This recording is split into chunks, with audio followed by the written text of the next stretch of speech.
I am an assistant professor of English at Temple University here in Pennsylvania, in Philadelphia, where we will be hosting the Fifth World Congress of Scottish Literatures in the summer of 2027. And of course, we want to see you all there.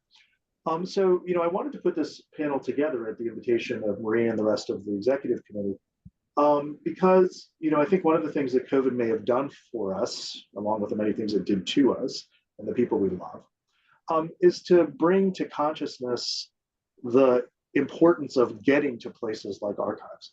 What does it mean? And I know that, for example, for Nigel and Peadar, it kind of it got in the way of a lot of the archival research we were trying to do. But in an era of digitization, as we know, with the kinds of challenges to cultural institutions in terms of funding and infrastructure and authority, archives both, I think, retain a certain kind of intrinsic value, frankly, also a certain romance. And I think they also, when we dig into them, reveal hard truths about the history of knowledge production. And so all of those things were kind of swirling around for me when I put out the call to our guests to join us to share their recent experience in the research they're doing right now in the archives, these very exciting projects that they're working on. And happily, we have a nice, not only geographic spread, but also a temporal one, 18th, 19th, and 20th century. So this is a really rich group of papers that we have here. And so what I'm planning to do is just introduce our panelists in alphabetical order. I'll introduce each one and they'll give their presentation, and then I'll move to the next. And we're going to start with Dr. who is professor of history and deputy head of school at the University of Lincoln, where she has taught since 1995 and has helped develop both its current BA in history and the MA in historical studies, and is also currently the co-editor of the Museum History Journal. She's the author, I hope I have my count right, of 3 monographs, most recently Britain and the Narration of Travel in the 19th Century, Text, Images, and Objects, which was published by Routledge in 2019, as well as 2 edited collections, most recently Museums, Modernity and Conflict, Museums and Collections in and of War since the 19th Century, also by Routledge, as well as many book chapters and articles in distinguished journals, such as the Journal of Modern History and Victorian Studies. And today, she's presenting on the Homemade Archive, Women and DIY Museums in 20th Century Scotland. And her work on one of the 2 museums she'll be talking about can be found in an article published just last year in the Journal of British Studies. The title is "I Could Never Hope for Anything More Rewarding, Pleasure, Selfhood, and Emotional Practices in the Forming of the Highland Folk Museum in the 1930s" is the title of her talk. The article has a related title, not exactly the same. So with that, Professor Hill, the floor is yours. Thank you. Thank you. I am sharing my screen, hopefully. There we go. I hope you can all see that. Fabulous. Okay, so you all have to forgive me. I really like talking about museum archives because I think they're very interesting things conceptually. So I may go on a little bit about this. And typically yesterday this talk was too short and then today it was too long. So I will try and be brief here. So I'm talking about a set of archives which I think are barely archives, as you can maybe see from these images. Those created by women founders of folk museums in 20th century Scotland. I have not been to all of them, but I've been to a majority of them. And you can see here in this image on the left-hand side a handwritten poster, I don't know, from the Glencoe North Lawn Folk Museum that I saw in their archive, although the extent to which it's an archive I'll come back to, and some handwritten labels from the Highland Folk Museum that I actually went to 7 years ago now. So I'm going to talk more about these archives in a minute. What I want to start off with is museum archives in general, because I think they're a very specific archival form, and then this is a specific subset of that. So what is a museum archive? I think, we would probably say it's a collection of things like these. We've got labels, we've got catalogue cards, we've got an acquisition book. But actually, it's really hard to pin down what a museum archive is. Museums have working documents like the accession book, which I think you can see has things like removed written on it, something that is added to. They have fairly straightforward historical documents, and they have records beyond their own walls that are all in some ways part of their archive. And it's also complicated by the fact that museums are sometimes seen as archives. Tim Barringer in Colonialism and the Object asserts that the South Kensington Museum in London was a three-dimensional imperial archive. So there's this question about whether objects are part of the museum archive or not. Now, broadly speaking, I'm going to consider museum archives as record keeping by the museum, not museum objects. But actually, it's very, very hard to draw a line between the two. There are objects in museums which are not museum objects, in inverted commas. They don't have accession numbers. I'm going to see one of them in a minute. And anyway, records are objects. They have a materiality, and I'm going to talk about that as well. Documentation is essential to a museum. It acts to tame, to systematize, to organize the unruly mass of things. And epistemologically speaking, if you don't have documentation, a museum is not a museum. It's just a load of objects. So a museum is the sort of objects plus the documentation. And because of this, I think it's argued quite often that museum archives do this specific work of stripping away what is often maybe indigenous forms of knowledge and attaching new, quote, objective meanings, measurements, as you can see on the catalogue card, classifications. And what this documentation does is sort of museumify the object. So it's very much part of a Western extractive model of knowledge creation. And there is quite a lot to be said for this idea. But I'd like to suggest that actually attention to the materialities of museum archives shows the limits of their ability to do this job of disciplining objects and objectifying knowledge, if you like. Museum archives, I have found, generally to be chaotic, updated haphazardly, based on wildly varying classification systems over time, and actually not even able to consistently keep track of objects, which is their fundamental purpose.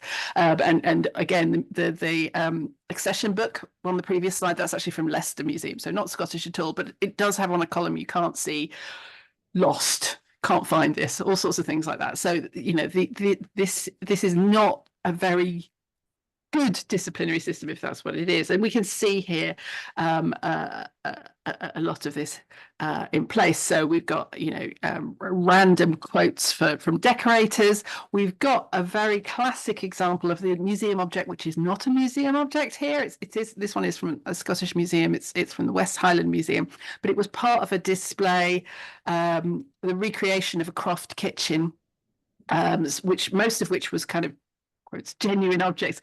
This was a face, and there's hands as well that were made for the display, but it's not got an acquisition number, or if it doesn't form part of a classification system. And then above all, this locations list, which I'm not going to tell you which museum it is, but it just tells you this is the sort of spatial layout of where the records are kept at this museum, in order to find things. Some things are in the cupboard under the bowl, which is a very interesting kind of description. So where the ideal museum document aims to create an objective institutional voice, we still find lots of messy individuals and things in the archive. If archives are, as Ruth Craggs has described them, knowledge spaces, what sort of knowledge might this type of museum archive shape? And I think it goes even beyond this. One of the museums I'm going to talk about, Glencoe Folk Museum, doesn't have any archive space. It doesn't have any reader space. It doesn't have any toilets. There's literally, we'll see a picture of the cottage there. I sat next to the desk where the curator sits, where the visitors come in, and they were all looking at me, looking at the minutes. and talking to me about what I was doing there. It was quite a strange kind of experience. So this is particularly, as I have suggested, the case for the museum archives I'm talking about today, relating to a group of Scottish women who all set up folk museums or collections in the 20th century. So we've got from left to right, Isabel or Elsie Grant, Hope McGregor, Margaret or Greta Mickey, and Jean Lady, Barbara Fairweather, and Jean Lady Maitland is not pictured here. And these are the museums they founded. Clockwise from the Highland Folk Museum postcard you can see there. This was in an earlier incarnation in Kingussie. It's now in Newtonmore. The Glenesk Folk Museum, Glencoe Folk Museum, the cutest little museum I have ever been to, and Angus Folk Museum in its previous incarnation. Hope McGregor's collection was in her own home and is now at Donnelly Castle, just outside Oban. So we've got these women. They're all born within 30 years of each other, between 1887 and 1917. And they all opened folk museums or developed collections primarily in the 6th decade of their lives, so in their 50s. And they were all museums that focused on the folk, meaning they're not very precise often in terms of what they mean by that, but generally meaning a kind of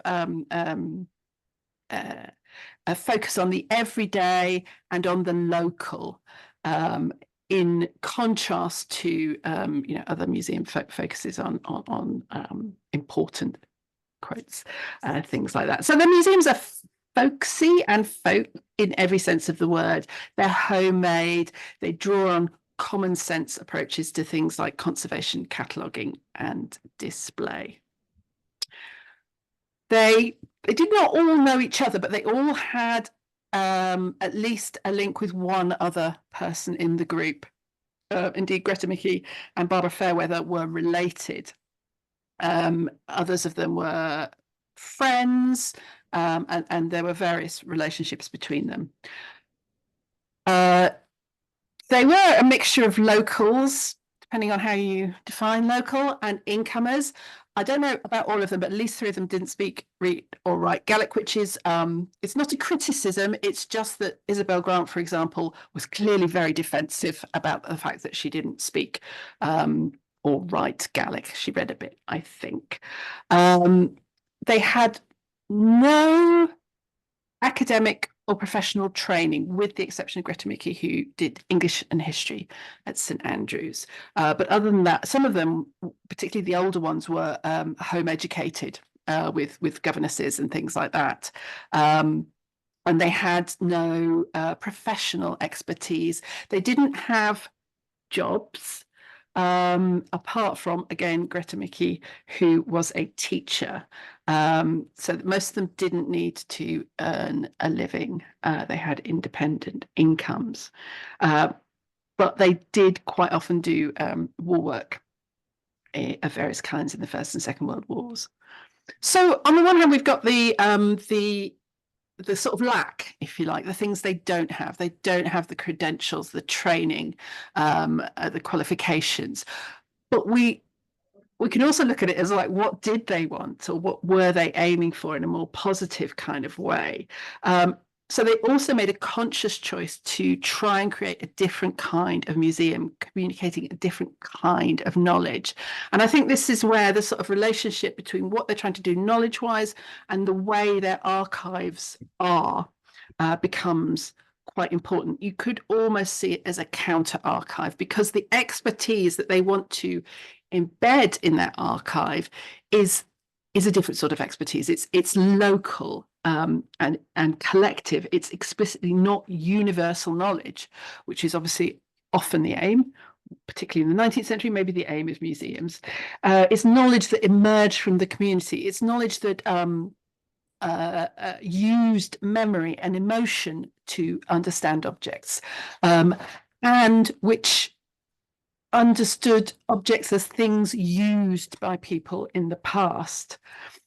They also wanted to have a different relationship with visitors, to be for the locals, a very much a community resource in that sense, even though, in fact, there were it was quite a predominantly tourist audience once they opened. And they had this kind of blurring between public and private in terms of how knowledge of the past worked, which I hope will become a bit clearer. And I think when we think about this understanding of how objects tell us about the past and what knowledge actually is, we can see how this archive, or this group of archives, developed in the way it did. And also we can see how the archive itself, if you like, tells us about the the memory cultures of the 20th century. So they don't want an archive that records information like dating and classification. What they really want to get into the archive, if you like, is testimony about how it's used or made. So the idea of expertise becomes very, very different when you're looking for a different kind of knowledge. The expert is less important than the witness, if you like. The outsider with the objective approach is maybe less important than the insider with a subjective approach, with a kind of bodily knowledge of the object. You want to try and get information such as memory and emotion into the archive if you can. And so haptic ways of knowing start to feature in the archives. And here's some examples from different archives of my group that show this. I don't know if you can read the typed minutes, which are again from the Glasgow Folk Museum. But Mrs. Grant they've all been trying to learn to spin, basically. This is what the museum committee's been doing. Mrs. Grant's so successful, she's borrowed the museum's spinning wheel and loom and has taken it home and done some at home. Mr. Blaithwaite was very good at spinning, but that was because he learned it as a boy, and they're going to try and do some dyeing of the wool. The superstition below it is recorded that's an original piece of interpretation from the Highland Folk Museum, telling you about luck and omens and things like that. And then on the right, we've got some bits of wool from Hope McGregor's collection, which again show this practice of sort of trying to create older objects to do dyeing experiments. And you can see privet berries, no mordant, so a real recording of not just dyed objects, but how you dye in that way. So we can see intangible knowledge, ways of doing things are inscribed into the archives in ways that countered, I think, archival normal archival logic. Although you do occasionally find odd things in archives, but I think usually by accident, whereas this is more on purpose. I think we can also read into this how non-professionals' archives are both public and private at the same time. Generally, archives are public organisations, are marked by their occupation of public space. Museum archives, anyway, are a bit less public. They're oriented towards the needs of museum workers. They're oriented to finding objects, generally speaking. But the archives, I imagine here, are completely private at times.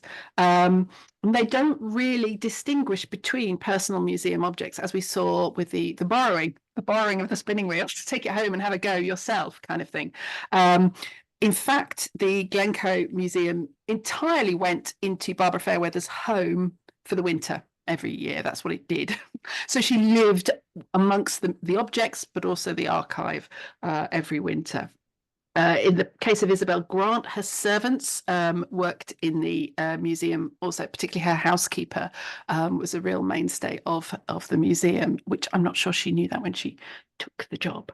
So these archives go against the grain of archival logic. They're very chaotic and undisciplined nature, I think, allows and encourages objects to bring different voices, different ways of knowing into the archive. And I think, you know, there is work talking about the disciplinary nature of the archive, and the archive as a sort of power structure, but there's also work talking about the archive as linked to emotions and the body. And people have talked about the way that archival materials meaning is fundamentally affective, is fundamentally emotional, as it emerges both from interaction as it goes into the archive, and then the user of the archive creates a sort of affective meaning. And I want to suggest that the sense of historical pleasure articulated by touching and feeling is something which drove the creation of these archives, as well as being stimulated by them. People like Emily Robinson have talked about feeling oneself to be in direct physical contact with the past as something that historians do or feel, but they don't talk about very much. But I think we can also read that back to these women founders of museums. They're really driven by a desire to get hands-on with the past, maybe slightly differently to general historians, in that this is to them as much about their own communal memory, part of their belonging, as it is objective historical investigation. I just want to really finish by trying not to sentimentalize these archives, despite the delights of exploring them. There are, of course, not neutral collections of paper generally, and there are still very clear power imbalances, privileges, and things like that present in them. And it is very obvious that class is enormously at play here. The background here is a watercolour by Isabel Grant of the Highland Folk Museum from one of her winters spent in the Mediterranean. She very rarely spent the winter in the Highlands, and she usually spent it in various places around the Mediterranean. And then she reused, quite a lot of her watercolours were reused to write interpretation for the museum on the other side of. So the superstition that I showed on a previous slide, this the other side of this watercolour. Hope McGregor and Jean Maitland are even more so from the landowning class, and clearly use their links with tenants, for example, in the locality, to gather objects. And they're really all from the middle, the upper class. There's also, of course, an issue about ethnic exclusivity. Is this about policing a sense of identity at the time? And I think this is quite ambiguous. They tend to refer to my people quite often, but it's also very clear that initiatives like this are popular with incomers and visitors. So they kind of end up having to emphasize travel and mobility and the mobile nature of identities in the 20th century. And all of them, every single one of them, included traveller material culture in their collections and offered opportunities for travellers to provide information and skills knowledge about their objects. And I think it's quite rare for traveller voices to be heard in museums or in social history of any kind at this time. But I think the unarguable point is the tendency towards either professionalization or disappearance. It's really hard to keep this kind of open and slightly chaotic archive going. And once they retire or die, their museums and the archives with them either professionalize or die. So Isabel Grant's museum is the biggest here. It moves into the hands of a university trust from the 1950s and becomes really quite professionalized. Glencoe Folk Museum now has paid staff. It has a grant income to develop its buildings. Angus Folk Museum passes the ownership of the National Trust for Scotland, but then closed forever, apparently in 2017. It's now been moved to a new location. And again, we've got kind of grants and experts coming in to all of the museums that survive. So to conclude, these archives are not constructed according to professional standards, and they are focused on the preservation of unofficial types of knowledge, memory-based, emotional, and haptic.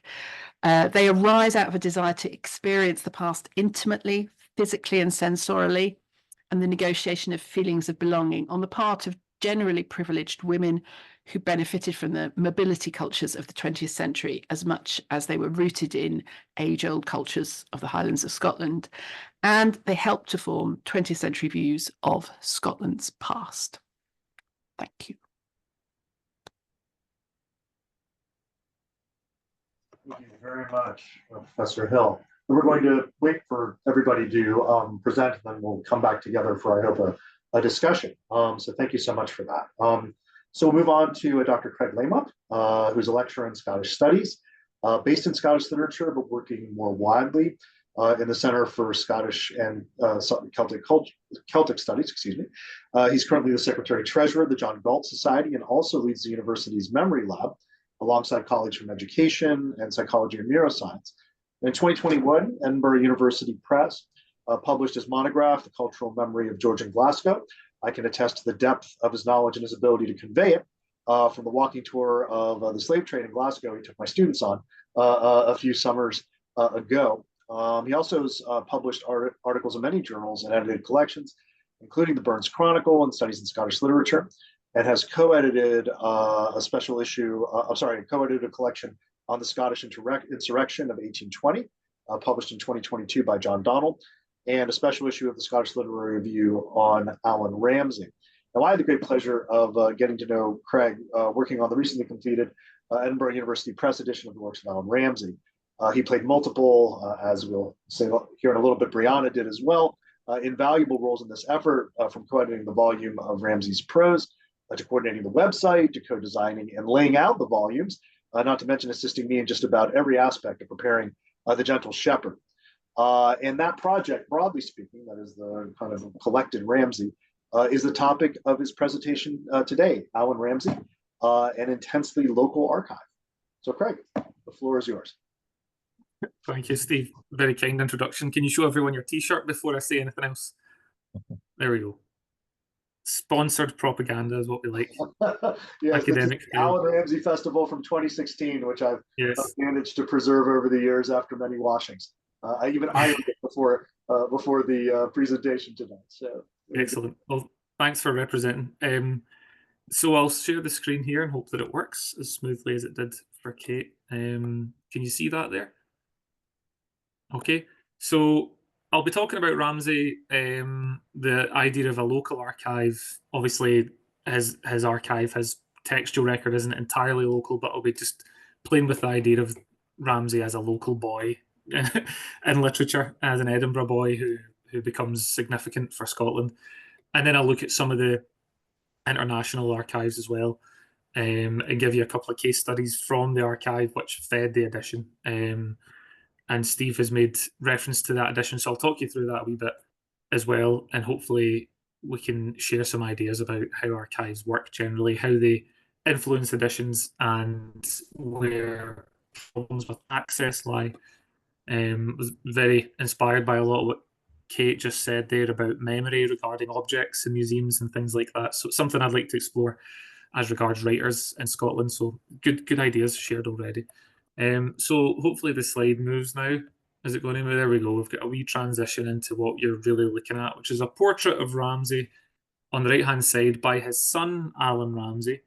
You've got the signature of Allan Ramsay Sr. on the bottom, and you've got the 1742 map of Edinburgh, which is Ramsay's locale. This is where Ramsay lived and worked for the majority of his life, after moving from Lead Hills in South Lanarkshire, which is where I'm from.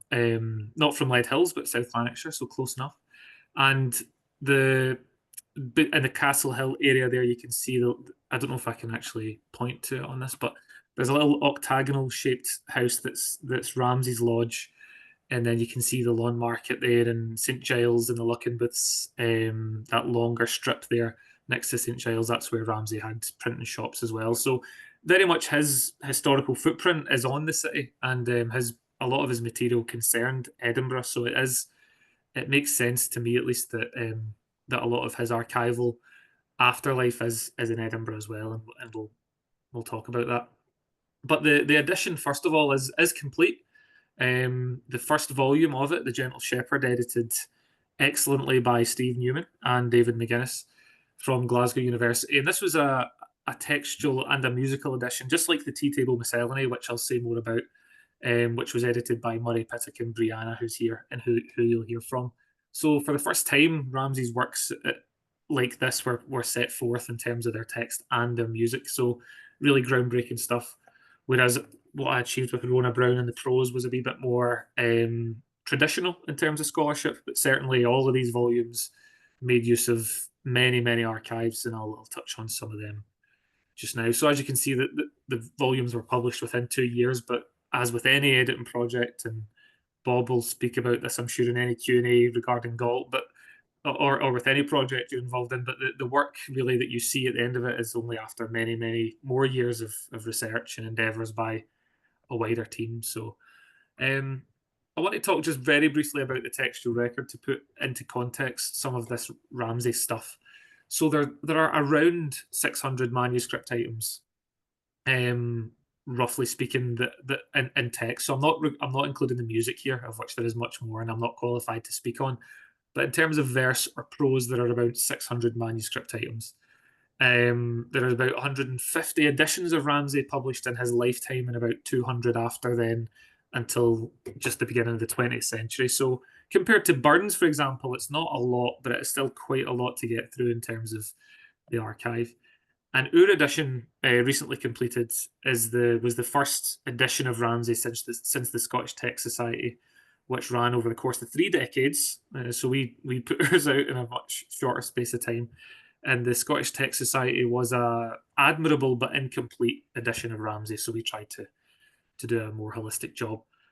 So in terms of local archives, where can you find Ramsay's lived material in Edinburgh? Well, the best place is the National Library of Scotland. As is often the case with Scottish writers, they tend to have their heaven in the National Library. And that is definitely the case with Ramsay, with the fair copy of The Gentle Shepherd being his most celebrated work, exists there. The Bannatyne manuscript, although not composed by Ramsay, was very influential on Ramsay, and he actually scribed a little page inside it as well to say, I was here, I consulted this thing, I hope you remember me for that. So that's 2 significant Ramsay items are held there, as are most of the letters, a good number of the poems, and all of the significant first editions. The National Records of Scotland, which is the only archive here in the north of Edinburgh Waverley Station, holds the Clerk of Penicuik papers, shelf mark GD18, and this is basically all of Ramsay's letters, which are to and from the Clark family of Penicuik, and there's a huge amount in there that we used for the edition. And there's a lot of unique copy poems as well that we had to use, which only existed in manuscript. Edinburgh University Library has an amazing wealth of Ramsay archival material as well. Some of the earliest stuff from the Easy Club is there. There are 2 draft copies of The Gentle Shepherd, and I could easily give Steve nightmares by conjuring the collation job that went on with The Gentle Shepherd. The 2 draft copies are quite horrendous when you compare them to the fair copy that we have in the National Library. And all of the name changes, all of the different inflections with the casting and all that are one thing, but it was those line-to-line changes that we find in these 2 draft copies. Semicolons become commas, spellings vary all over the place. So Steve had a huge job as editor. I was happy to help him out in that with those 2 draft copies. The other 2 worthy mentions here go to the Writers' Museum, which has at least one early Ramsay poem framed, and I don't really know to what extent when it was framed or how it was displayed. Kate's touched on a lot of the differences in archives and museums on the provenance records and maybe the need to have records and who decides when to have these records. And I can tell you, without naming any other archives, there are some places in Edinburgh where you go to consult a manuscript and it's basically brought out of a folder in someone's drawer and you're not sure where it came from or when it was labelled correctly. The Ramsay one being in a frame was nice, but again, I was curious, when was it framed, who put it there? That information wasn't readily available. The New College Library in the Old Town as well was useful for a lot of printed material, but no manuscript material. So I just wanted to show you that very rough footprint of Ramsay's archival afterlife in the city of Edinburgh. And to invoke the obligatory Scottish term out with, I'll just show you a few archives outside of Edinburgh. So as far away as Glasgow, right? That city to the west, that wild city which is unknown to Ramsay. The Mitchell Library has a fascinating manuscript called The Interludes or Allegorical Plays made by Sir David Lindsay of the Mount. Basically, this is a marked up, transcribed version of Lindsay's satire of the Three Estates that Ramsay has at some point, I think the 1740s, decided to edit, and he never really did anything full with it that we know about. Certainly there's more that can be said about that. And if you're wondering, there probably aren't 308,000 manuscript items in the Mitchell Library. A few people have asked me, is that not a typo there? But that is their shelf mark for this item. And that isn't the only manuscript that the Mitchell Library in Glasgow has for Ramsay, but it's rare. There's only about a dozen or so significant items. In Kirkcudbright and in the Scottish borders, we have private houses which have archival material. And at the end of this brief presentation, I'll maybe wrap up with some ideas on private archives and public institutional archives, and how national poets like Burns and Ramsay might have their legacies complicated by the division of archives in that sense. I don't know an awful lot about the Rylands archive in Manchester, but I know that Steve and Brianna and other colleagues on the project worked extensively with the songs, especially there, for the Gentle Shepherd musical component. So I'm just flagging it there. There were some good letters in Oxford. There was some draft copies of poems in London in the British Library, and Ramsay's Evergreen is held there. And what I can say is, from a digital perspective, from a 21st century perspective, is that this was sent to us as a microfilm PDF, and it was in terrible condition. I think there was water damage to this item and the other major collection that they have, which is more poems. This is in the British Library. So we essentially had to Photoshop every manuscript image page to actually see what it said. So you can understand that editors in the 20th century wouldn't have had that luxury, and they probably were doing their best with what they had. So that's a fairly decent image of the Evergreen manuscript page in the British Library, but again, I've enhanced that to show it just as it is there. We're going to get to the case study of the tea table miscellany in a wee second, so I ought to cross over to the United States for some of the archives there, which have significant archival Ramsay items. The first one is the unique copy of the first volume of the tea table miscellany, published in 1723. It wasn't until the 1960s that we knew this was the first volume. There was an article by Alexander Law to that effect, but before that, everyone had assumed the first volume of this work was published in 1724. So the existence of a unique copy in Yale is interesting because it rewrites the timeline of the tea table miscellany, and it finally connects that New World archive, if I can use the archaic term, to Ramsay's institutional importance in that sense as well. That's the little photographic services card. Very strange story.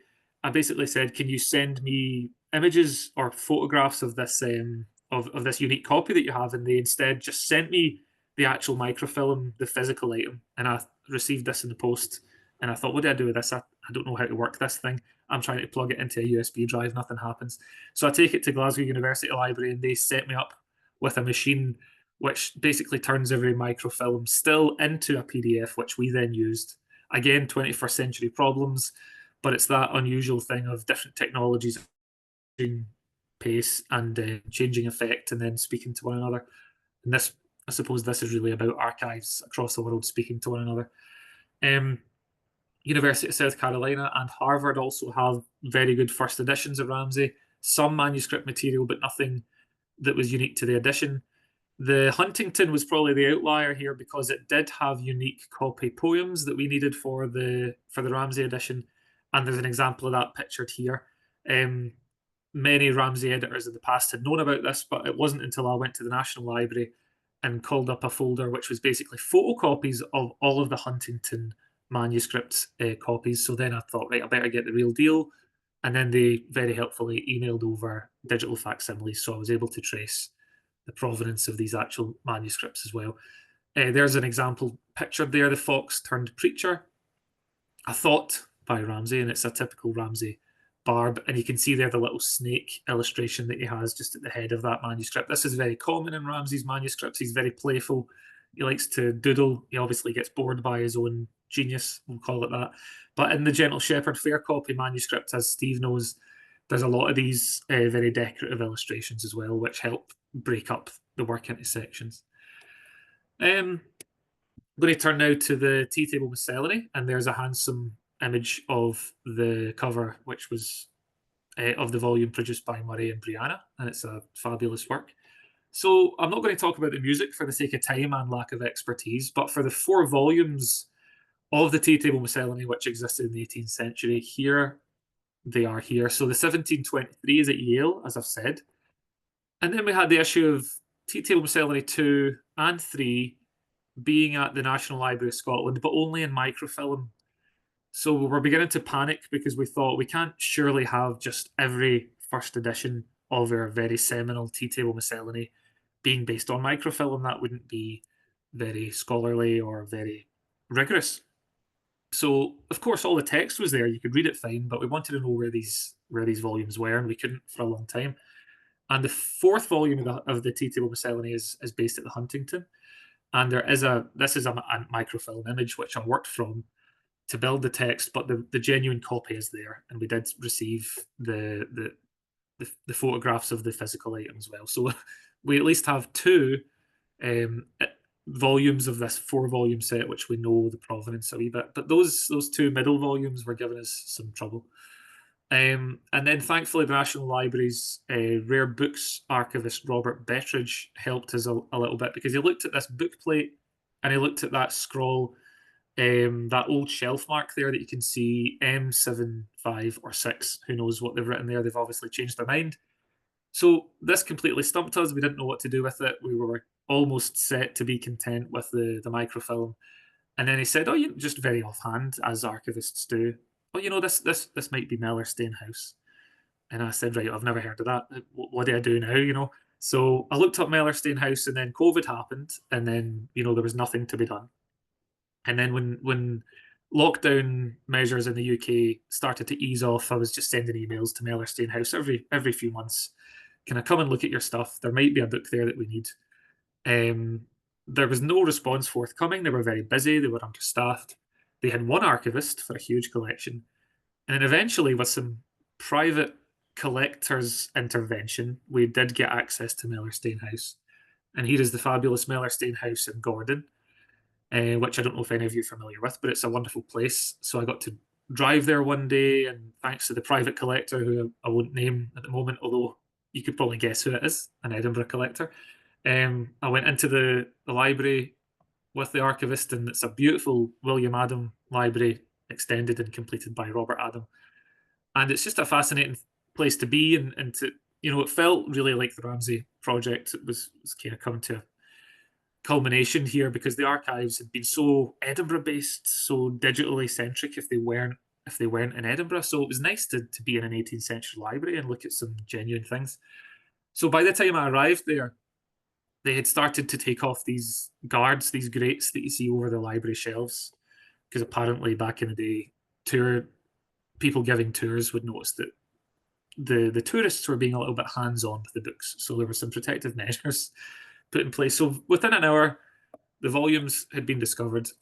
1726 and 27, the Mellerstein House copies of the Tea Table Miscellany, volumes 2 and 3, and that book plate by Richard Cooper, a Ramsay contemporary, which makes all of this a very important discovery in terms of the provenance and in terms of the material culture, finally being able to trace it a little bit. So with that, we then set the textual record back to knowing that these 2 volumes are based at Mellerstein House, and we can say as much in the notes. It's nice to also alert the National Library, to speak back to the National Library and say that this is where these are from, you were right. And hopefully that knowledge circulates around the public domain as well. But as is always as you hope is the case when you're in an archive like that, something else comes up. And that's exactly what happened. So the archivist there, Leslie, she said, "Oh, I don't know if you've ever heard of this poem, The Dogs of Balgavie." And I said, "No, no one. I don't think anyone's heard of that poem. Show me it if you can." And she basically showed me the copy and then emailed it over. And it's unusual because it's not in Ramsay's hand, right? So there's already an issue there. There's no date. It kind of reads like a Ramsay poem.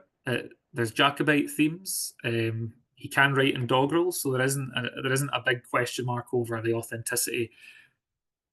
The fact that it's signed Allan Ramsay could mean that it was either Allan Ramsay Senior. It could be that it was Allan Ramsay Junior. We know that Allan Ramsay, the painter, had a better connection with Mellerstein House than Ramsay Senior, but there was enough, I think, to suggest that there was a strong chance that this could be a new discovery. So luckily, the editor of the poems, Rona Brown, had already carved out a little section of the second volume of poems called Dubia. So this was literally a last-minute entry into the poems canon, which is The Dogs of Balgavie, and you can read it for yourself at another time. So we got to print something new using archives that were previously unopened, based entirely on a tip from an archivist at a national library. So all these things circulate quite randomly. I think you have to be involved in a project like this to start chapping at the doors, which might eventually open and show you something new about a national poet like Allan Ramsay. So to summarize a lot of these ideas that we're maybe beginning to build up towards is that most of these major city institutions are free. That's a good thing. They're easy to access, relatively speaking, they are. Although I would wonder if the 18-year-old me would be too intimidated to access archives and special collections reading rooms like this without the proper point of entry. Say I'm a postgraduate student and I'm very meekly approaching the desk and asking for some help. So public institutions are free and easy to access technically, but there's a lot of issues that go on around how we actually advertise their availability. Obviously, National Library of Scotland do things like exhibitions which invite people in, and that's one way of opening up the archive, I suppose. The level of trust, I'm just really saying this because so far I've had great relationships with all these places, but I think it's usually been based on the fact that I've known the archivists for a long time, either through research networks or conferences and things like that. Just like my 18-year-old self would be slightly shy, I don't know if someone coming in out the cold would get the same tips or research avenues as someone working on a project. So it's just something I've been reflecting on recently in response to this meeting that we're having this evening, or today in Steve's case, this afternoon, is this idea of, do the archivists implicitly trust what you're doing? Will they help you in the right direction, or will they be a little bit guarded because of the national importance of something? And we also know that these places are horribly under-resourced. The National Records Office, National Records of Scotland, I think I was like reader number 1 going back in there after lockdown. I'd been waiting like a Taylor Swift concert, someone with their tickets for a long time waiting to get back in. And when I did get in, I was very keen. But the measures that were in place and the stifled atmosphere around accessing archives after lockdown was quite intense, and I don't know where we are with it now. I mentioned, I kind of alluded the fact that Mellerstein wasn't easy to get into. Again, these are private places. These are houses and manors which are owned privately. What I've always found without fail is that when you do get to know the people or you get that introduction, there is never really an issue. No one said to us so far, no, you can't use my material. So the private collectors are absolutely keen to work with academics and turn that private collection into a public-facing thing, into a textual edition. But without that introduction, without that pivot, I don't know if that would happen, and I don't know if it's necessarily anyone's fault. It's just a reflection on the nature of private collectors. Again, the reliance that I've had on having a strong professional network and someone that knows someone, which means we do rely on digitization and the fact that we can access things on a global scale extremely quickly. When I was working on the Burns bibliography, I was often taking little pop shots at previous bibliographers for not doing things in a certain way. And I was reminded at every turn that they didn't have email, they had airplanes and phone calls and fax machines, and that it's a wee bit privileged of someone in the 21st century to assume that it's easy to be a bibliographer in those times of the late 20th century. So So it's sort of like a confession at the end that because I've been brought up in this digital realm of editing and researching, it is a little bit easy sometimes to forget how hard it must have been for the previous generation. So that's my final word on it. I hope that it's been interesting to touch on some Ramsay archival notices and some of these ideas about the local. So thank you.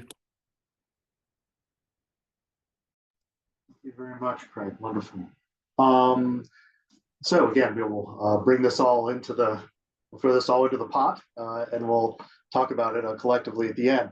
Next, we have Drs. Nigel Leask and Peadar Muircheartaigh. I hope I haven't, Peadar, if I pronounced your name close to where I'm kind of aiming. Is that right? Good, thank you. From the University of Glasgow and Edinburgh, respectively.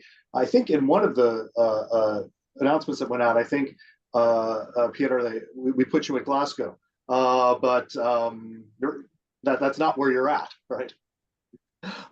But since the two universities and cities get along so well and there's no rivalry between them at all, I'm sure it's no bother.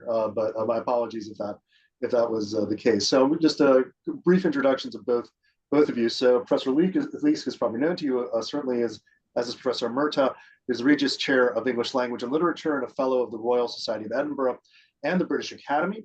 He's the author of many monographs, most recently Stepping Westward, Writing the Highland Tour, circa 1720 to 1830 from Oxford University Press. As I noted in a recent review of the Oxford Handbook of Robert Burns, in the Burns Chronicle, his Robert Burns and Pastoral is the most cited work in that collection, which includes the foremost experts in the various fields it brings together. And I can attest to his graciousness and helpfulness as a reader on the basis of some very valuable feedback he provided to me on a draft of an article some years back, which I'm still grateful for. He's also edited and co-edited many works, including the inaugural volume in the Oxford edition of Robert Burns, a project that Craig's also been working on, the Commonplace Books, Tour Journals, and Miscellaneous Prose. And he published just a few months ago, co-edited with Dr. Muircheartaigh, a special issue of Studies in Romanticism on Romanticism, Travel, and the Celtic Languages, which brings us to Dr. Muircheartaigh himself, who is senior lecturer in Celtic linguistics at the University of Edinburgh. He's published articles on a variety of topics in Gaelic and Celtic literature and culture, including archival finds of Irish manuscripts and Manx sermons and ballads, which can be found, among other venues, in the Oxford History of British and Irish Catholicism, Celtica, Scottish Gaelic Studies, pardon me, and the North American Journal of Celtic Studies. And among his many awards is the 2024 Keogh Naughton Library Research Award in Irish Studies from Notre Dame. And the article he wrote with Professor Leask won the 2022 RDS Jack Medal, awarded, of course, by ASSEL. And he and Professor Leask will be presenting some of their findings from their AHRC-funded project on Dougal MacNicol, and it's entitled The MacNicol Papers, From Lismore to Barbados and Beyond. So, gentlemen, you're up. Thank you. Thanks very much. Thanks very much, Steve. I think I'll start and then I'll hand over to Nigel. To Nigel then. So yeah, thanks very much, Steve, for the invitation. And as you've already said, this talk, such as it is the MacNicol Papers from Lismore to Barbados and Beyond, and it grows out of, as you've said, an AHRC funded project, also called From Lismore to Barbados, but with the subtitle The Gaelic Caribbean Travel Journal and Verse of Dougal MacNicol.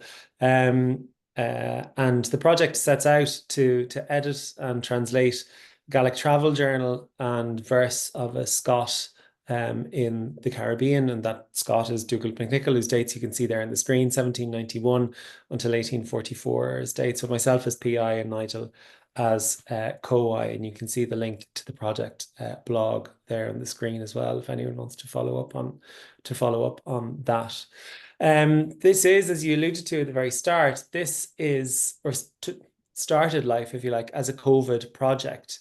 This was something that that Nigel and I really started to get into over COVID, at a time when Zoom was much less familiar to any of us than it is now, and it's grown into this AHRC project, which, as I say, sets out to edit this unique Gaelic travel journal and verse composed in the Caribbean. So the MacNicol collection, the MacNicol papers, whatever we want to call them, they're an extremely important collection of Gaelic literary material that are held primarily in the National Library of Scotland. The collection itself is really quite massive, but it does contain the material. A smaller subset of that material is what we're particularly interested in, this unique prose journal and song poetry that was composed in the very early 19th century Caribbean. So from 1809 to about 1816 is the date of the dates of that literary material. And as I say, that's only a smaller portion of a larger collection known as the MacNicol collection.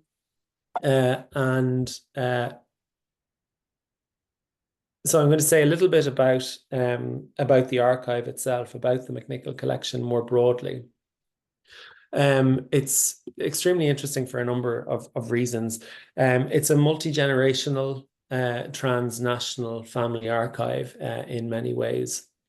It's a collection of primarily a collection of Gaelic literary material initiated by the Reverend Donald MacNicol, whose dates are 1735 to 1802.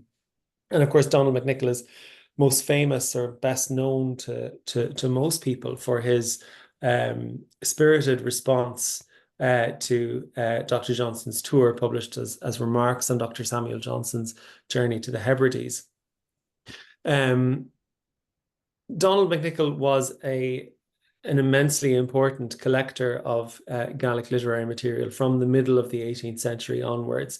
And he's just one of a number of of Gaelic-speaking Presbyterian ministers whose response in many ways to the 45 and the subsequent, as they see it, the subsequent attenuation of Gaelic culture more broadly, but particularly Gaelic literary culture, is to set out to preserve it for posterity. And so in that regard, Donald MacNicol invites comparisons with other similar large literary archives of the period, such as those of the Reverend James McLagan, primarily preserved in Glasgow University Library, also with some material in the National Library of Scotland, and the Reverend Ewan McDiarmid, whose manuscripts are preserved primarily in Glasgow University Library. So that's the context in which Donald MacNicol's archive is initiated in that second half of the 18th century.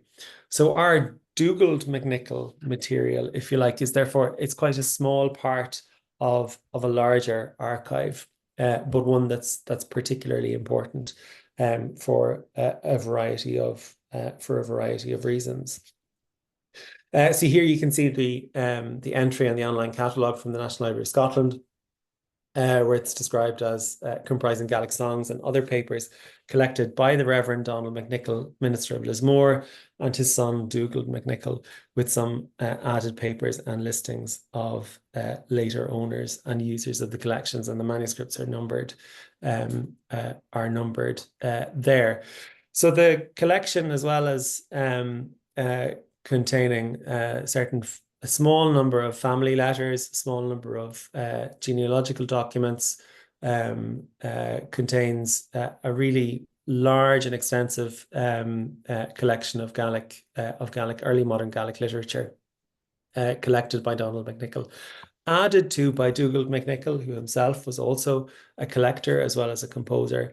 And then there's Dugald MacNicol's own literary material, consisting, as we say, of a prose journal, which is written, composed in both Argyll and in the Caribbean, and a number of song poems, which similarly are composed in Argyll and in the Caribbean, covering that period from 1809 to about 1815 or 1816. So covering a period in which Dugald MacNicol himself was a very young man in his late teens and early 20s, making the Gaelic material all the more unique, if you like, because we don't have very little comparable material, not only in terms of the geographic scope of material being composed in Gaelic in the Caribbean, but also compositions in the author's own hand, in the author's own manuscripts of someone in their late teens at this period.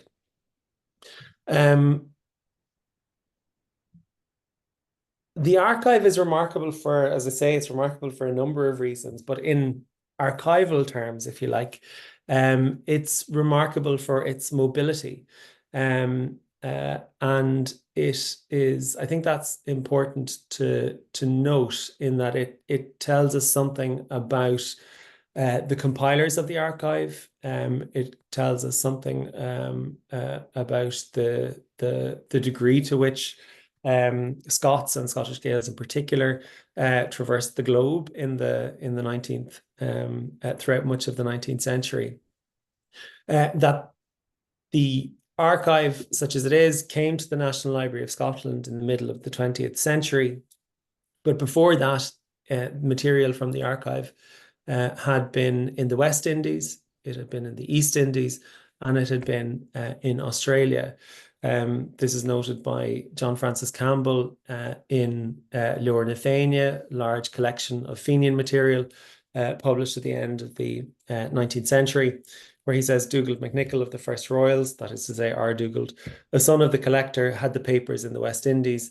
An elder brother of Dugald, I think probably Archibald, went to Calcutta and Australia and may have had some of his father's papers with him there. Another story about the archive, about these manuscripts, about these papers, that's also alluded to by John Francis Campbell in Muircheartaigh, but finds more explicit expression among the Carmichael Watson papers in Edinburgh University Library, is the following anecdote around Dugald MacNicol and the transportation of the material to the West Indies, where Alexander Carmichael, having spoken to members of the family and various acquaintances of the MacNicols, says that Captain Dugald MacNicol added largely to his father's collection, and wherever he went, he brought them with him. That is to say, he brought the manuscripts with him. In landing in the West Indies from the transport ship, the boat in which he and his brother officers was capsized, and all the luggage was immediately carried away by the strong tide, while the officers were barely rescued from a water grave. Among many valuables lost was his large portmanteau of Gaelic manuscripts, so that we can see not only the degree to which these manuscripts, from the time of their initial compilation and collection, were mobile, as I say, from the West Indies to the East Indies and Australia, but also some of the dangers that went along with that for them. I'm now going to hand over to Nigel, who's going to talk about some other aspects of the archive. Thanks a lot, Peadar. Is that? Can you hear me? Can everyone? Right. Okay. I'll just crack on. This bit, the second part of our presentation is called gaps and challenges.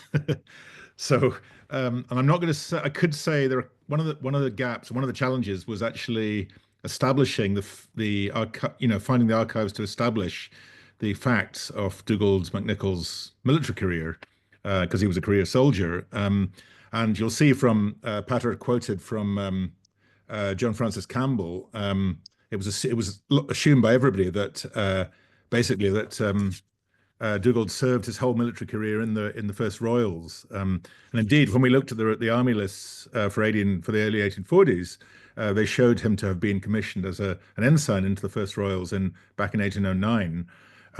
But with assistance, and we're very grateful to Donald William Stewart from Salmorostig and Skye for alerting to this fact. In fact, he wasn't commissioned into the First Royals, but into a fairly tainted regiment called the Royal West India Rangers, which was one of the 3 penal regiments of the British Army. And he then subsequently falsified the archives so that retrospectively, at the end of his career, it looked as if he'd been commissioned into the First Royals. He subsequently purchased a commission in the First Royals in 1824 after he'd made enough money to do that. It was an expensive business buying a a commission in the British Army, unless you wanted a commission in a regiment like the Rangers, which was a kind of bargain basement commission. But I want to mainly talk about the Barbados archive, because that's been another gap and challenge, not least because of COVID. And the fact that neither of us have yet actually been there, and we're dedicating next year. 2025 is the year of Bridgetown, Barbados, when we will be visiting and working in the archives, and we're running a conference on MacNicol and Barbados in early 2026.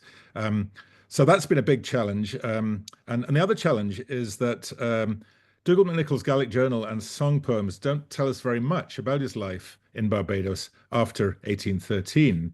Another reason for having to dig deep into the archives. We've been really lucky to have enthusiastic support and assistance from Barbadian scholars and archivists. This goes back to COVID, the COVID period, but initially Professor Richard Drayton at King's London and Dr. Tara Innes of the University of the West Indies, Cave Hill campus, put us in touch with scholars like Professor Jerome Handler, Dr. Patricia Stafford, and the island's genealogist, Ernest Wiltshire, who's compiled an amazing database of over 180,000 named individuals from Barbados and other islands. Other adjacent islands. We got a lot of help, as I've said, from the home team as well, particularly in Glasgow University, Andrew McKillop and Stephen Mullen, and both of whom are very familiar with colonial archives. We, with the help of Mackie, we got hold of MacNicol's 1843 will from the Probate Court of Canterbury, from the National Archives in Kew. And this was an important document. There's a picture of it. It's completely, as you can see, fairly illegible, even in a closer resolution scan. But we managed to decode it. And we found out that despite he dying a bachelor, Dougal left a considerable sum of money, £1,350, to his, quote, esteemed friend, Joanna Franklin, and the couple's 7 surviving children, the eldest of whom was born in 1817. And the kids were called Mary Eliza, James William Davis Smith, Donald Joseph, Alice Nicol Joanna, and Dougal Charles Farquharson. And usually, if, as we suspected, Joanna was a woman of mixed heritage, she was made an executrix of Dougal's will, which suggested a lifelong relationship of trust and confidence. Many of Joanna and Dougal's descendants still reside in Barbados and other Caribbean islands, as well as in Venezuela and the United States, although few are probably aware of their descent from a Gaelic bard. Though there's no evidence that Dougal's wealth derived from commercial involvement in slavery, like most British sojourners in the West Indies, he owned enslaved Africans. In common with everyone working on this grim topic, we depended on the UCL's Legacy of British Slavery database, which is an incredible archive. You can see it here on the slide. And we quickly established that in 1836, Dougal MacNicol was compensated the sum of £19, 8 shillings and 4pence for the emancipation of George, a black Antiguan, clearly in domestic service. A scan of the Barbados slave register had showed us that in May 1823, MacNicol had also owned 2 enslaved boys, John William and Robert George, and a woman, Jenny Betsy, probably all of them in domestic service. And we sort of expected that. And when we were researching Dougal's military connections, we found this was absolutely dwarfed by the repayment made by the government at emancipation to Dougal's military patron, Sir Fitzroy Grafton Sir Fitzroy Grafton Maclean, who in 1794 became proprietor of Sixman's estate in Barbados.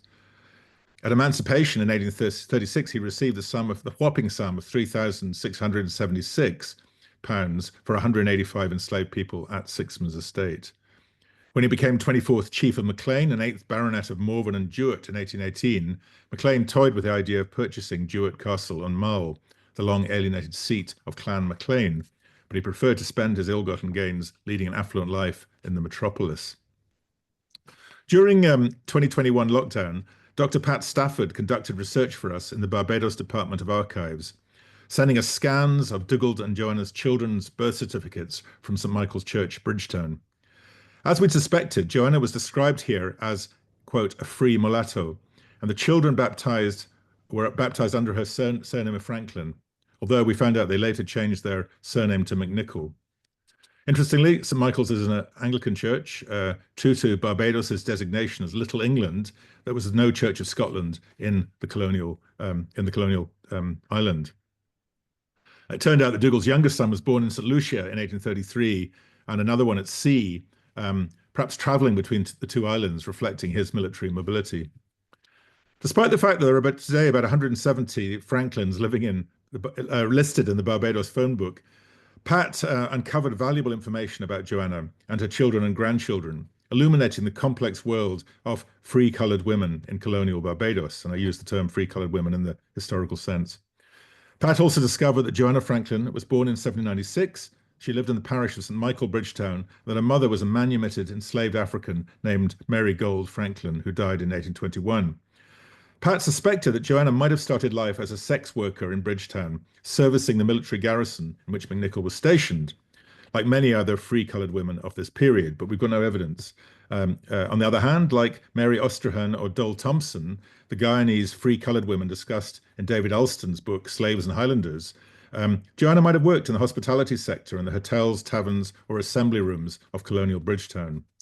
There's an intriguing possibility if, as we think, her father was an English planter named Joseph Bailey Franklin, that she was an outside child from the Franklin family of St. Philip's Plantation. If so, she was related to, and was maybe even a half-sister of, a man called Joseph Washington Pitt Franklin, one of the leaders of Buss's revolt in 1816, one of the biggest slave risings of enslaved people in the 19th century prior to emancipation. And Franklin, if he was the brother or half-brother, was executed by the British following the brutal suppression of the uprising. Somewhat to our surprise, it transpired that Joanna was also the owner of an enslaved woman named Molly. By the 1830s, she seems to have been affluent and was making money from property transactions. Before she inherited the substantial sum from her partner Dougal's will in 1844. Maybe Joanna provided the money that helped her partner purchase an expensive commission in the Royal Scots. That's something we hope we might find out in the research we do in the Barbados archive. Just finally, a Scottish connection. Ernest Wiltshire discovered that one of Dougal's sons married a woman called Jessie Maria Bone, who was the illegitimate daughter of a coloured Barbadian woman and Dr. Hugh Bone, a Scottish army doctor stationed in Barbados. They had several other children born in Barbados and perhaps in British Guiana, but he took them all back to Scotland. Three of his sons also became doctors, and Jessie Bone MacNicol returned to Scotland to die. In a final twist, Ernest Wiltshire, who's at the time was in his late 80s, discovered that Dougal and Joanna's granddaughter, Consuela MacNicol, who had emigrated to the United States, married his second cousin, Major Theophilus Goddard. So their two sons turned out to be his third cousin. So here was our genealogist finding out that he was himself connected in this extraordinary transnational network. So thanks then to our wonderful Bajan collaborators. It's provided a fantastic foundation for our own researches in the Barbados archives next year. And these will be showcased in the conference we'll be organizing in Bridgetown in early 2026. So thank you very much. Thanks to you both very much. And now we move on to our last speaker, my friend and another co-laborer in the Allan Ramsay vineyards. If vinifera actually grew in Scotland, I imagine Ramsay would have bottled it and sold it. This is Dr. Brianna Robertson-Kirkland. Dr. Robertson-Kirkland is a lecturer in historical musicology at the Royal Conservatoire of Scotland. Her monograph, Venanzio Rossini, and the Birth of a New Style of English Singing, Scandalous Lessons, was published by Routledge in 2022. She's also the principal investigator for the Royal Society of Edinburgh funded project, Scotland's Singing for Health Network, and she established the Royal Society for Edinburgh funded network, the 18th Century Arts Education Research Network. And among her many publications, articles on 18th century music education, especially for women, how to host online conferences in the age of COVID, and early American sheet music in venues such as History Workshop, Women's History, and 18th Century Music. She's recently published a co-edited volume, Reason in the Age of Credulity, via the International Society for 18th Century Studies.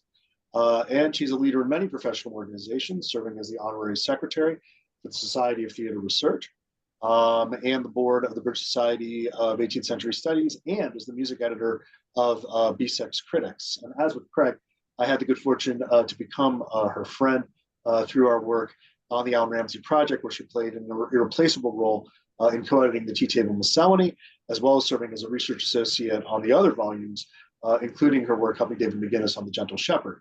And today, though, she'll be presenting on a totally different project she has in the works.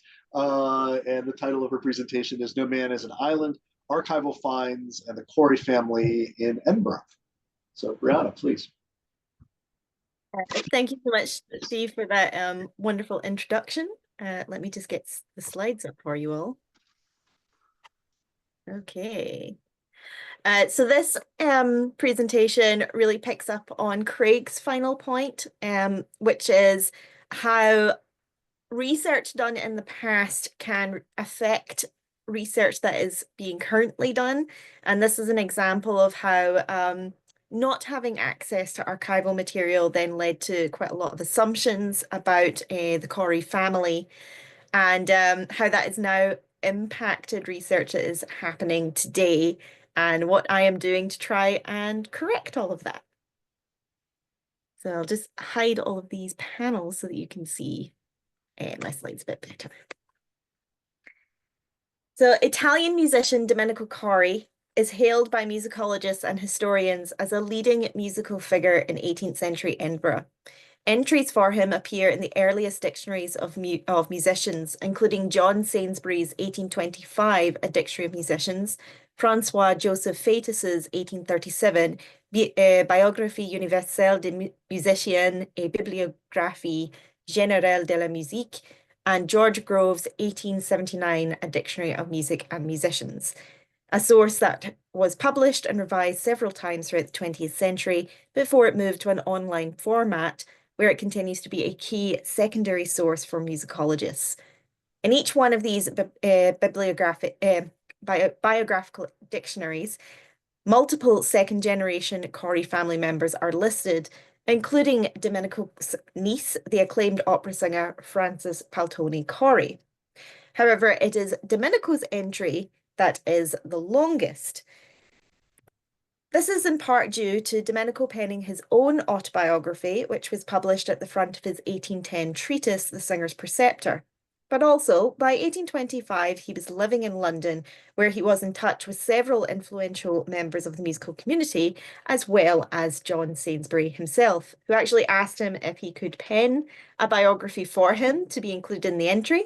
And Domenico simply pointed him to his preceptor, which Sainsbury then used.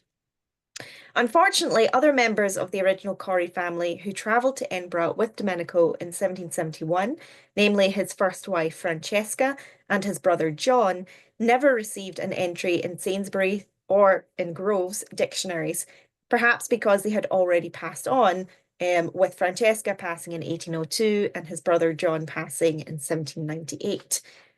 These early biographies, while useful in identifying somewhat popular musicians at the time of their publication, do not comprehensively list all known musicians working in Britain, nor do they always include accurate information. In the case of Domenico, the absence of entries for Francesca and John falsely elevates Domenico's status as the head of the Corri family, for lack of a better term. And indeed head of the Corri music empire, consisting of successful ventures in composition, performance, publishing and teaching in Edinburgh and in London. Domenico was certainly a leader in his own right when he lived and worked in London from around 1788, but in Edinburgh his status as a performer, at least initially, was much lower than that of his wife, who was hired as star prima donna for the Edinburgh Musical Society, while it was his brother, John, that established himself as a publisher, with Domenico serving as music seller for the original Edinburgh company, Corri and Sutherland. In his autobiography, Domenico does not describe himself as a publisher during the period, but merely describes himself as a music seller. Such details are missing from all of these biographical dictionary entries, and later dictionaries actually report completely false narratives with the current Grove entry for Domenico Corri stating that he was invited to conduct the Edinburgh Musical Society concerts and that he started a music publishing business with his brother Natalie in the name of his eldest son, John or Giovanni. Such misinformation has long confused key aspects of the Corri family history and have obscured the current understanding of professional performance in Edinburgh, particularly the Edinburgh Musical Society concerts, which were a staple in the city for half a decade. It's also confused music publishing, of which the Corri family played a prominent role. I have uncovered recent archival evidence that provides a much clearer picture of who each of the original Corri family members who emigrated to Edinburgh in 1779 were, and their involvement in various musical ventures in the city. But before I show you what I've discovered, please allow me to unravel from where some of these falsities have stemmed. I'll start with Francesca Corri, who you can see pictured here. And I should note that biographies are not to be blamed for promoting Domenico as conductor. Indeed, Domenico himself, who was the one to formulate this narrative in his own autobiography. So Francesca Corri receives little attention in Grove Music Online. She has no dedicated entry at all, and even to this day, though I hope that once my project is complete that I will correct that. She is briefly mentioned in Domenico's entry.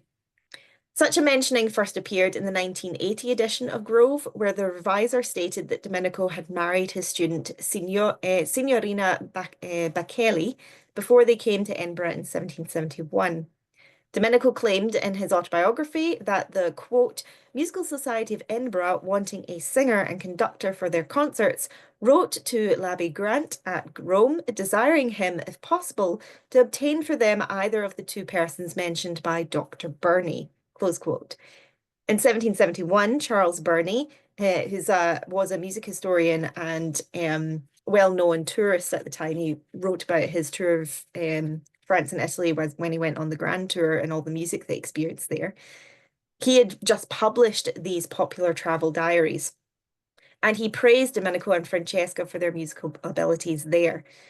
I should mention that the Edinburgh Musical Society, in their minutes, actually credit Margaret Forbes, mother of the celebrated painter Anne Forbes, for recommending Signora Corri to them, and not, as Domenico claims, l'Abbé Grant, although the Musical Society did then commission l'Abbé Grant to then get Signora Corri to come and be their singer. Charles Burney is not actually mentioned in the minutes at all. So this is a cunning trick by Domenico to use a very famous name, which is Charles Burney, who is well known in 1810, as a way of promoting himself at the time. I've also recently seen in publications that Margaret has been misnamed, and instead it's her husband who's attributed with having recommended Signora Corri. But again, this is not the case. If you actually look at the minutes from the Edinburgh Musical Society and available in the archives, it is Mrs. Forbes. It's explicitly said that it's Mrs. Forbes, so it would have been Margaret. So here you can see that Domenico is not named. It was actually Francesca that the Edinburgh Musical Society were after, where it says she, Francesca, also has a husband who plays the harpsichord and violin. They both proposed to come and perform their parts for Doria, who was their previous singer, for her salary, which was 185 in sterling a year. The minutes make it clear that Edinburgh Musical Society were keen to hire a singer, specifically Francesca, based on recommendations, and merely extended an invitation to Domenico when they realised the couple were married. No additional payment was offered to Domenico, nor was he given the conductor's role. Rather, during the first 3 years of the society, Francesca was the main attraction, with Domenico frequently appearing in concerts alongside her as another singer.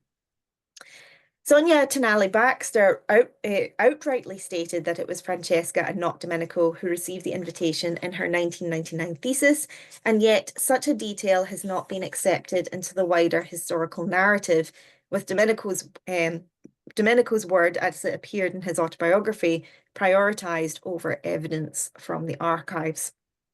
So why that's I think in part because the Singer's Preceptor has been digitized in recent years and is more readily available than archival material that you actually have to go to where the Edinburgh Musical Society minutes are held, which they're held across the Edinburgh Public Library, and they're a bit difficult to track down. You can also find some other material for the Edinburgh Musical Society at the National Library of Scotland and at Edinburgh University. So why would Domenico lie about his invitation from the Edinburgh Musical Society? Well, by 1810, when his autobiography was published, he was working to re-establish his professional reputation, following a stint in debtor's prison after the collapse of his publishing house in London. The Edinburgh Musical Society also no longer was in operation, and Domenico likely wished to elevate his status by claiming that both Francesca and he received prominent invitations. Few men in the 18th century wished to admit that that it was their wife who had really secured the future of both their careers.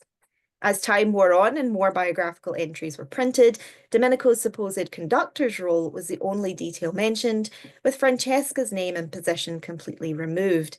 Examples of dictionaries, in addition to Sainsbury's, that eliminated Francesca entirely, including Fetus and George Grove.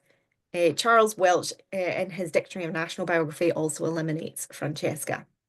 Like many professional musical women, she was pushed to the margins of musical history, a fate that many feminist musicologists have attempted to change since the 1980s by reintroducing female musicians back into the wider historical narrative. Details of Francesca's life, including her first name, date of birth and death, and even her prominence as a singer, are currently missing from the wider story, despite the fact that she was the leading singer for the Edinburgh Musical Society for 18 years, and was also invited to perform in Bath, Dublin, and London throughout her career. She was the leading singer for the opening of the Hanover Square Rooms in 1774. Furthermore, while in printed sources from the period, Francesca Corri is simply known as Signora Corri, which was common for married prima donnas during this time, one can easily find her complete name in the archival records, as it frequently appeared in letters, receipts, and reviews throughout the latter half of the 18th century. Yet only one other scholar, prior to myself, correctly named Francesca, and that was Martin Hillman in his 2017 book, Thomas Sanderson's Account of Incidents at the Edinburgh Musical Society, 1727 to 1801, and its impact on the city. He found receipts in the Gilbert Innes of Stowe archives at the National Records of Scotland. And here there is a receipt of payment from the Edinburgh Musical Society signed by Francesca Corri, and then her husband is also signing the receipt just below. Having identified her first name, I have since been able to locate her burial records where her name was anglicised to Frances, which we can see just about here. They also misspell Corri, putting an IE at the end. Knowing her name and date of death have unlocked other parts of the Corri family history previously unknown to scholars, including that Domenico married for a second time just a few months after Francesca's death. His second wife, Alice Henley, was also a musician, as he notes in his Singer's Preceptor, and she was available to give lessons upon his own recommendation. So far as I know, Alice never publicly performed, but was a private teacher. As for Francesca, she is a fascinating figure in her own right, and I have written a more extensive chapter outlining her activities and reintroducing key details of her life back into the historical narrative, and that will soon be published in the edited collection Virtue Reconsidered, which will be published with Manchester University Press in 2025 or 2026. So the second figure that I'd like to discuss, and I unfortunately don't have an image of him, is Domenico's younger brother, Giambattista, a man who anglicised his name to John when he arrived in Britain in 1771. Domenico, in his Singer's Preceptor, claimed to have lived and worked for Charles Edward Stuart at his court in Rome from 1768 until he left Edinburgh in 1771. However, until recently, there was no corroborating evidence to confirm that this was true, and I, in previous presentations, have even questioned whether this was true.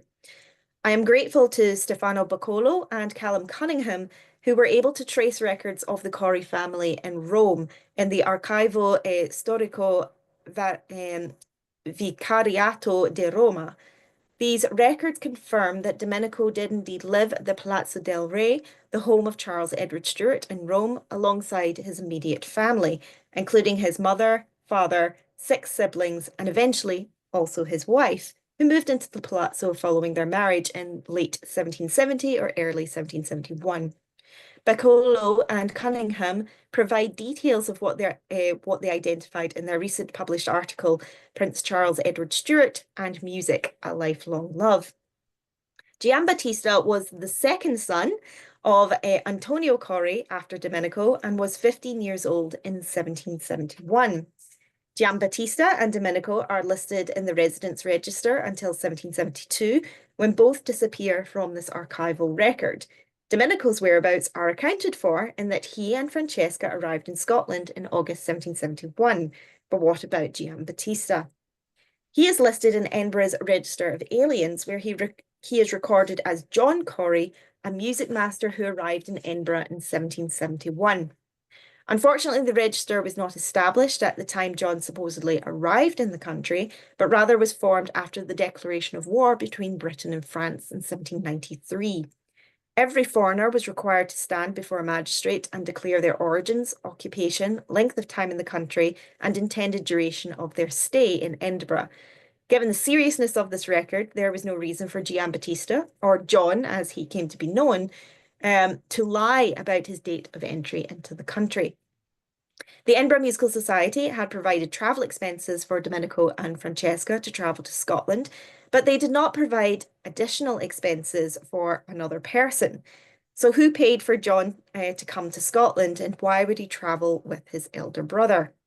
Well, at 15 years old, John was of working age, and it's possible that his father, Antonio, felt that there were few prospects for work for him in Rome. Perhaps it was Antonio himself who provided the fare for John to travel with his brother to Scotland. Domenico actually also says that they were given a generous fee to travel to Scotland, so it's possible that he used some of the generous fee to also pay for his brother, but I don't have any records to support that. Unfortunately, this is a part of the story I'm yet to uncover, and it is possible that no archival records remain to explain who paid for the journey for John. However, the archival evidence that we do have dispels 2 myths that has been often cited by scholars: that John Corri was Domenico's son, and that John Corri was a pseudonym used by Domenico. The first time that John Corri is noted to be Domenico's son that I have found is in the 1904 second edition of George Grove's Dictionary of Music and Musicians, which was edited by G.A. Fuller Maitland, and he states the following. The second edition corrected several errors printed in relation to Domenico, but included additional information that has no obvious source. Maitland insinuates that John Corri was also Domenico's pseudonym, used to allow him to continue his publishing business after a scandalous lawsuit following his removal as manager of the Theatre Royal in Edinburgh in 1779. However, there are several reasons why this is not possible.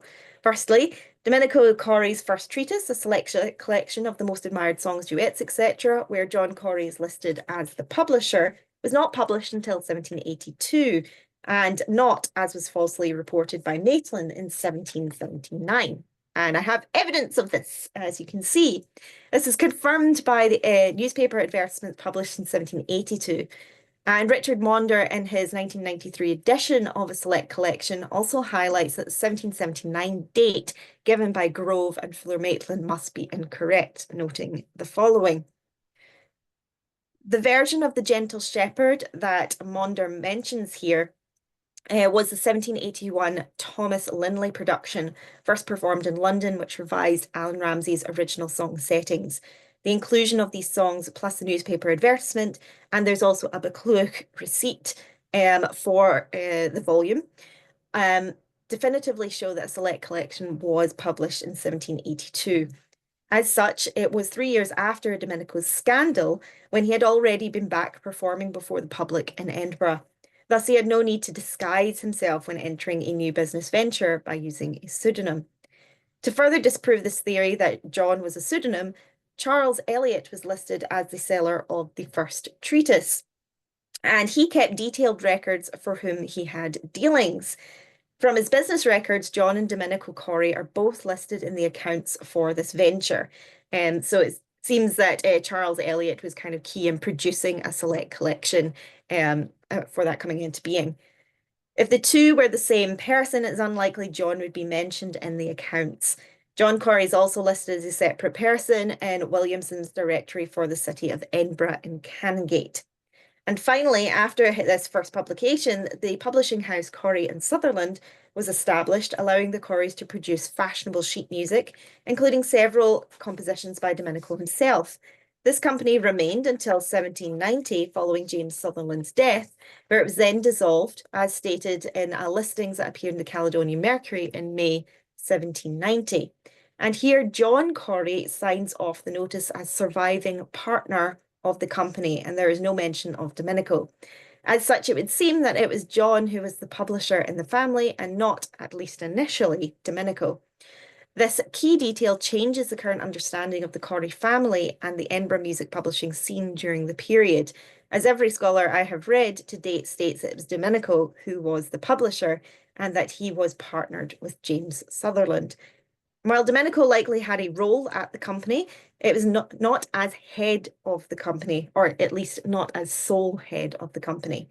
Indeed, following the dissolution of Corri and Sutherland, it was John who ensured the next Corri publishing business, named Corri & Co. I haven't been able to get access to these records in London as yet, because I was expecting earlier this year, and so I need to get down there at some point and see these in person. Domenico also never mentions that he had a son called John, not even in his letter to Sainsbury, where he lists his children, which you can see just at the bottom here.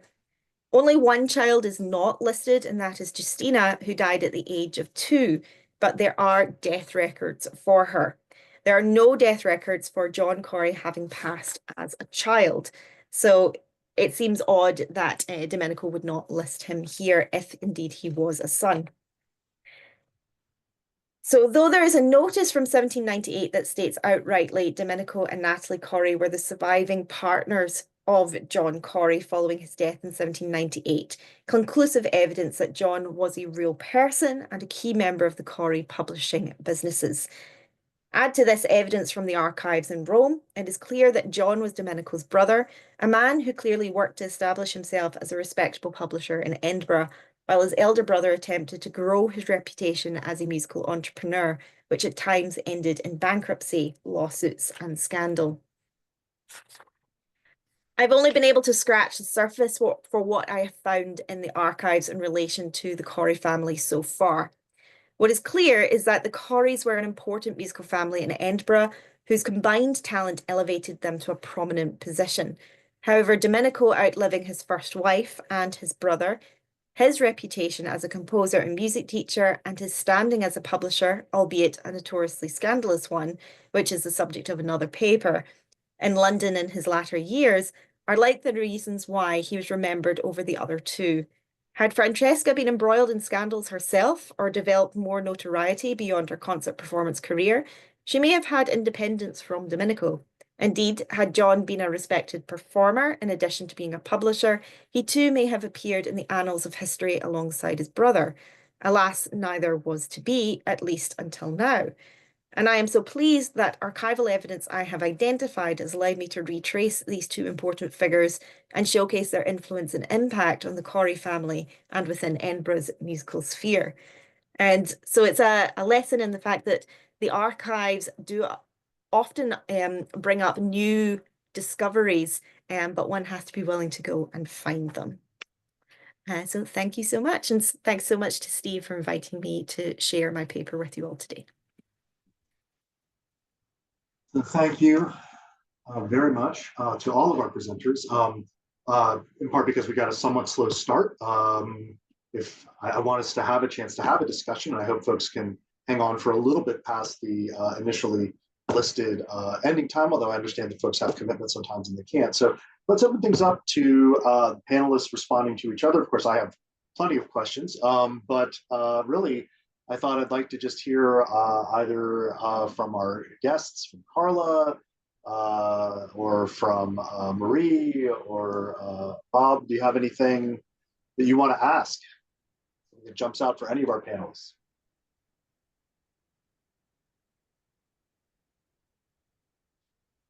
I suppose I'm very interested in what Craig was saying for obvious reasons. Can I just ask about correspondence?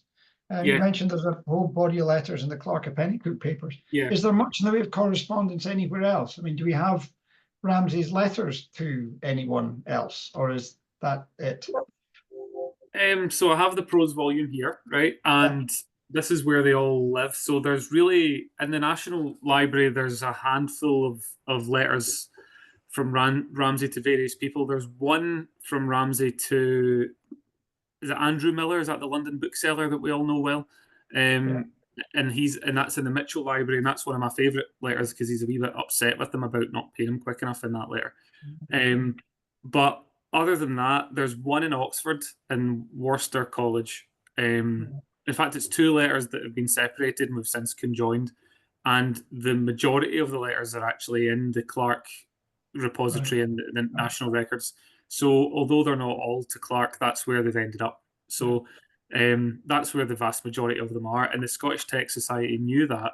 But, you know, and I've kind of alluded to not want to have a go at former editions, but there was a lot of errors made in even the shelf marks, so where they were. So we had to kind of call up everything from that GD18 and then kind of re-itemize everything again from scratch.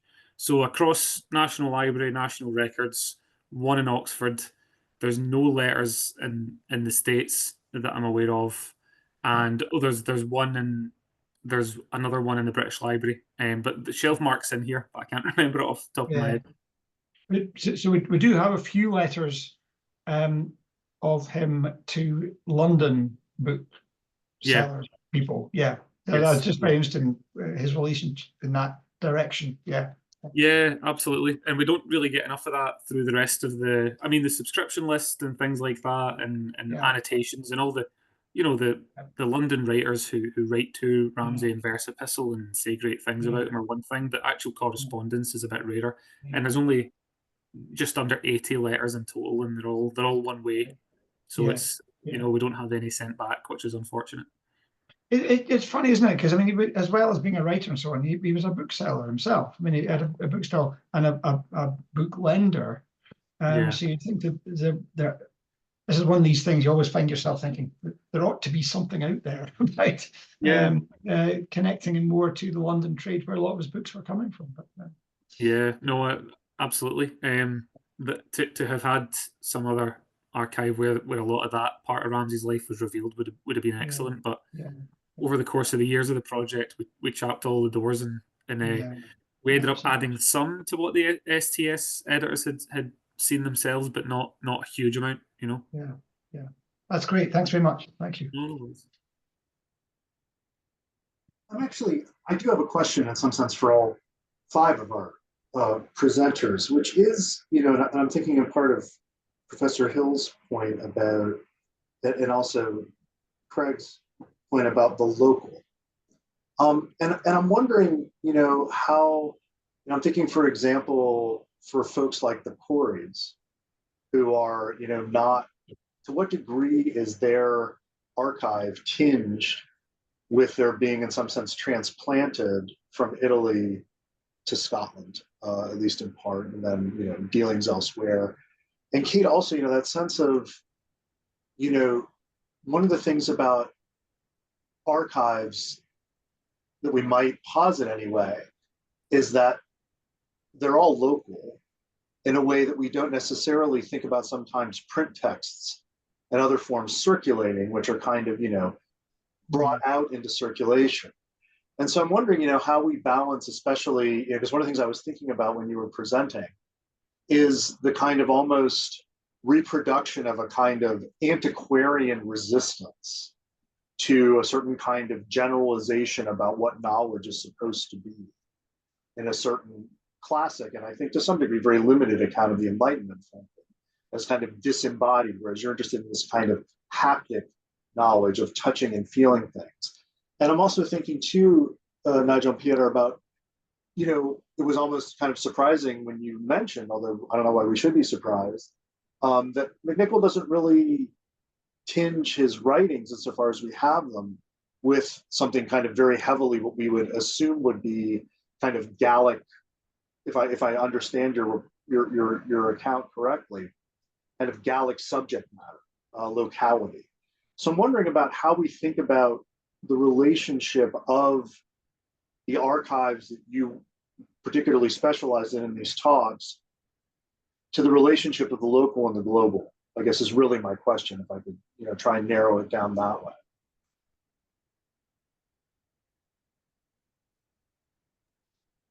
Right. I briefly say that I think one thing that could also cross the papers is newspapers and their relationship to archives, because I think Brianna, that you were using digitized newspapers because, like, why wouldn't you? And they are so amazing. But I've equally spent a lot of time with cuttings books, which are amazing. The Glasgow Museum store cuttings books, which is just like, there's so many of them, and they have such random things in them, including someone saying women can't do art, and just all sorts of things like that. So that's, I think newspapers are very interesting, and of course they cross all of our periods too. And then this, which you probably can't see, it's Isabel Grant's autobiography. If you read that, you would honestly think she spent all her time in the Highlands, and she didn't.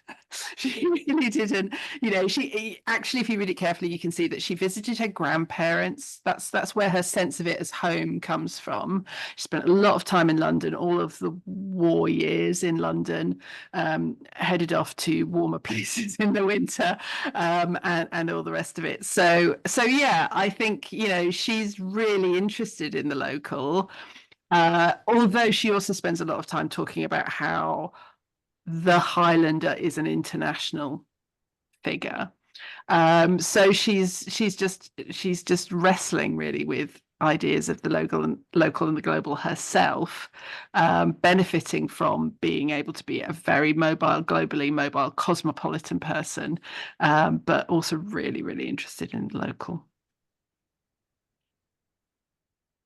As Steve, sorry. But after you, we'll go to Nigel. Yeah. Okay. Well, to just speak about the Corris. So, the difficulty with the Corris is that we only have Domenico's autobiography, and that's what's been used as the primary source for like over 150 to 200 years. And it's only recently that archival people have gone into the archives to try and corroborate what he has said. So really questioning what he said, despite the fact that scholars have been saying that don't trust anybody's autobiography, particularly not in the 18th century or the early 19th century, because they like to embellish, is probably the nicest way of putting it, who they were and what they did and why they did it. Corri is interesting because he makes these very large claims about, well, I worked for Charles Edward Stuart, and I played with and wrote compositions for him. And it was only very recently that, through the help of the two scholars that I mentioned, that we were actually able to corroborate that. And he spent a longer time at the Palazzo del Re than what he even claims in his own autobiography, which is an interesting discovery for us.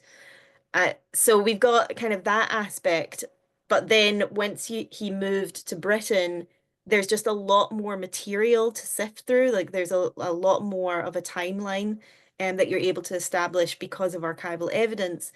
What's unfortunate, though, is that either people not knowing that they were there or not going and finding them has resulted in a lot of false information being spread, or just information being made up. Like, oh, well, John Corri was his pseudonym. Well, why? When there's clearly evidence there that John Corri was a real person.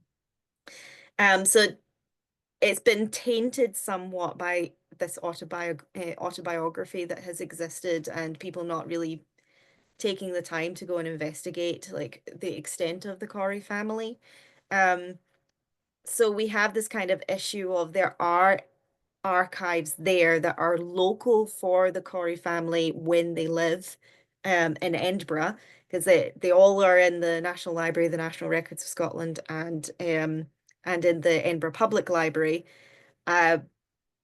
But despite them all being in close proximity, it's only very recently that people have started to dig into it, namely myself and a few others, to really try and unravel what was happening. And I think that that's kind of a key point that Craig was making, was that access to the archives can sometimes be quite intimidating. And more recently during COVID, access was completely withdrawn from scholars, and we had to try and find other ways to be able to do our research in those times. And there's some archives that are still kind of fairly closed down because of the results of COVID. So, you know, smaller archives that have really useful material that unfortunately they don't have the manpower at the moment to be able to open up, or at least not open up in the same way that they did pre-pandemic times. Nigel, you had some thoughts on this matter? Yeah, just to respond to your point about your good important point about the local and the global in relation to Dugald. I mean, there's in a way one of the issues we've been dealing with is the discrepancy between the two bodies of text that we're dealing with, both in Gaelic, the 8 or 9 Oren or Gaelic song poems that we have. They're in the MacNicol archive that Peadar was describing, telling us about, and the travel account itself, which is unique. There is just no other piece of secular Gaelic prose written in this period that has survived, at least. Now the travel journal is does dedicate the last I think it's the last 5 pages to his life in Barbados, but most of it is about his his upbringing, his teenage years in the glens of Argyll. That's clearly something, and we're pretty sure it's written. We know it's written in Barbados. The poems themselves are intensely focused on the locality of Argyll. They're written in Barbados, but they're not about. There's not a single reference to this. Well, there's a tiny sense of context. This is an unfriendly, Muircheartaigh, an unfriendly place. It's a massive exercise in a way in Cianalas and Gaelic for nostalgia. So there's something really interesting going on. What we don't know is what happens after 1816, which is the date of his final poem, his final Gaelic poem, whether he continues to write in Gaelic or whether he stops. And we don't even have anything written in English, so we don't know what goes on. And we're hoping to find out more in the archive. I don't know anything to say. I think Mary wanted to say something too, and also Mary, if you wanted to weigh in as well. Where we have, thanks to your research, a sense that his time in Barbados obviously brought other people into his sphere, of course, through the slave trade, and of course I've got No Ruined Stone in my head too, the Sharon McCollum volume, but of course in real life, in a sense, right? And so what the archive is telling us is that, of course, this very, on one hand, almost block he has in representing the locality he's in the kind of, particularly in the genre of poem that he ends up writing, although we have examples like Thomas Pringle and others who meld the kind of colonial locality with these other genres. He decides not to go that way, and yet the archive that the two of you have helped to uncover tells us no, actually these local people, who themselves of course have been transplanted from even further away, are braided into the story. And so it's a really kind of remarkable and troubling, of course, in its way, overlay of those vectors that the archive preserves. Yeah, amazing. Maria, I thought did I see a hand up from you? Yes, thank you. First of all, I'd like to thank all of the speakers for those really marvelous presentations. For me, it was a discovery, really, of about all the things that you said, and I really enjoyed your presentation. Thank you very much. and thank you, Steve, for gathering such a great panel. So of course my questions are going to be really, really naive, and I'm really sorry about that in advance. Please apologize. I had a question to Peadar and Nigel, but Nigel, you answered the question about. I wanted to know whether there was any sense that the local, you know, when they travel, when MacNicol traveled to Barbados and all those places, whether there was a sense of those localities in his writing that sort of crept into his writing, but you answered that, unless very little, really very little indeed. You know, some brief mentions, but compared to the density of the place names he cites in relation to Argyll and Scotland, very few in Barbados. Yes, it's in itself, it's interesting, isn't it, that we should travel so far from home and still talking, write in Gaelic about his home. And for whom? For which audience? For which readers? Yeah, for which yeah, that's what you wonder. Yes, and as well as sorry. Just to say, as well as the point about composition, about Dougal MacNicol's own composition in Gaelic, it's interesting to know, you know, that contrast between the local and the global, that this very local archive collected by Donald MacNicol primarily from local tradition bearers in the area that he himself grew up in, is transported by his sons, whose lives are completely different, who, as I say, end up in both the West and the East Indies and in the Antipodes, that the value that they place on that is very explicit, and that members of the family almost take this archive with them, I think is quite remarkable. It's remarkable and incredible at the same time, you know, when you think that, I don't know about you, but I have hard copies of all the things that are important to me. And when you think that, you know, they travel all the way to the West Indies with, you know, with really valuable archives that they, you know, that's one of the things that I find surprising as well, you know, times change. And I had a question for Kate and a question for Craig as well. If I may, Steve, you tell me if, okay, your mic's off, but I can see from the way that you. So we're a little past time, you know, and it's later over where you guys are. I've got nowhere to be myself, but perhaps we'll go with these two questions, and then if people are willing to stay and keep talking, I'm all for it. You know, but please, Marie, let's take the occasion. How often do we have all these great minds gathered in a space together? So let's take advantage of it. Okay, thank you. So really quick ones. The question for Craig was, you know, when you showed us the manuscript from of the poem about, I can't remember the title, the dog something, that was signed Allan Ramsay, but you couldn't recognize the handwriting wasn't his.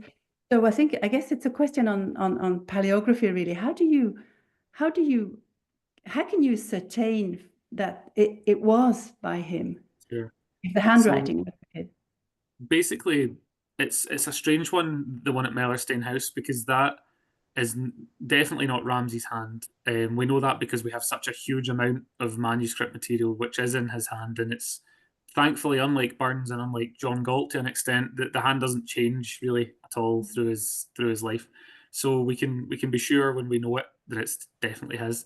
But some of the earliest material in the Ramsay canon is transcribed or copied by other hands, sometimes as part of a club culture, you know, where they would all have a pseudonym, and they would, you know, there'd be a clerk who would write out the poem.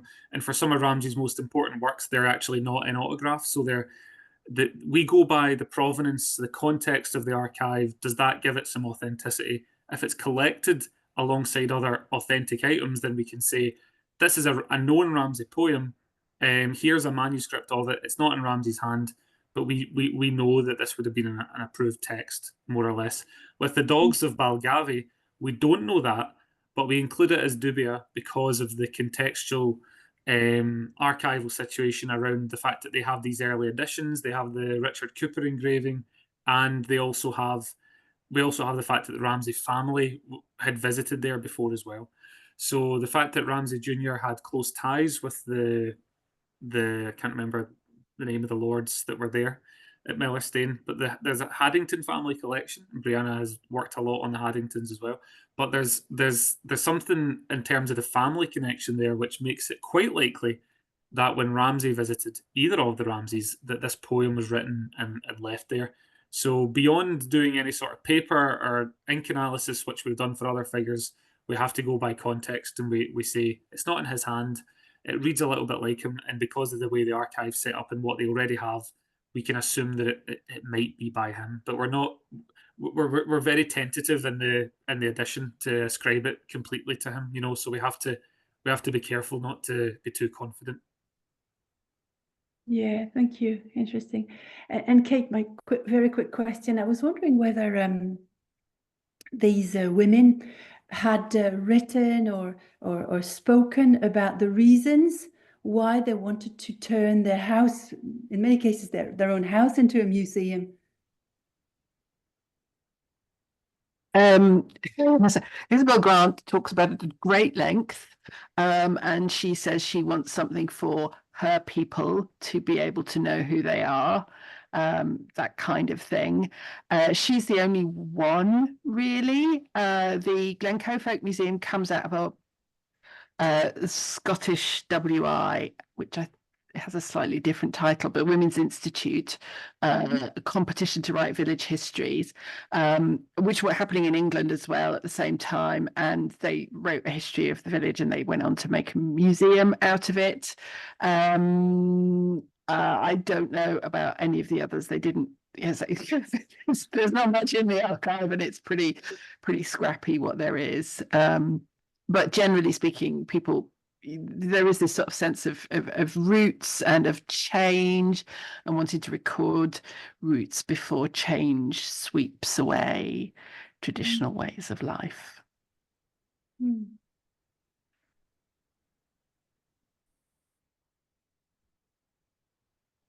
Steve, we can't hear you. It's over, yes. And I want to again thank both of us who took the time to attend, but also, this is all what's so great about this work is some of it has just been published, but other of it's coming out. If they say that, I guess newspapers are the first draft of history. Speaking of newspapers, what we're getting are the first drafts of work before other people get to see it. It's almost like an archival find, you might say. And so I have learned a lot, from all of these presentations. And I'm deeply grateful to all of our attendees on the panel. And, I think that, just as a final comment, if I may, one of the issues that we're facing is the value of our labor. What is it that we do in our role as academics, particularly in this case as researchers, but not only as researchers, that would be very hard, if probably not impossible, to reproduce by some other means? And this seems to me to be an example of it, right? The things you need to know, and also the connections, to point to Craig's point, that you kind of need to have, for better or for worse, to bring this knowledge to light, to, let's say in Brianna's case, revise the settled understanding of who the Corris were, or in Kate's case, to challenge what a museum and an archive even is and for whom, or in Nigel and Peadar's, account, what does it mean to imagine these cultures, this melange of cultures, both willed and unwilled, that come together in the Scottish diaspora and Scottish colonialism? None of these things would be knowable if it weren't for people doing the labor of coming to archives. And it seems to me that, one of our tasks, and, I think we're all, facing this. Maybe I'm feeling this with particular force in the States right now, not knowing if there's going to be a national endowment for the humanities after, in a year or two. But we're all dealing in what feels sometimes like permanent austerity. I just did a program on the public humanities a couple of weeks ago here in Temple. And, I think that there is sometimes a kind of loneliness to this kind of work, but also a community to this kind of work. And I feel kind of unapologetic in making a case for the value of it. And I think, frankly, without, spraining my shoulder by patting ourselves on the back too much, I'm grateful to the work you all are doing in the world to make it possible for these things to be known, because they are not knowable otherwise. So on that, thank you all for taking the time on in your case, an evening to join us. And I'm thrilled that we're recording this so those people who weren't able to be here can profit from it. So again, thank you. Keep your eyes peeled for other IASL programs. We've got a lot going on. Check the website out, etc.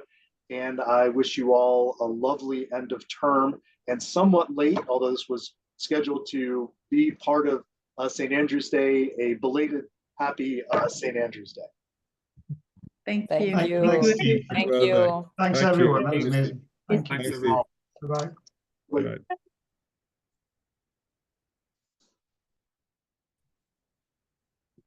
Hi, Carla.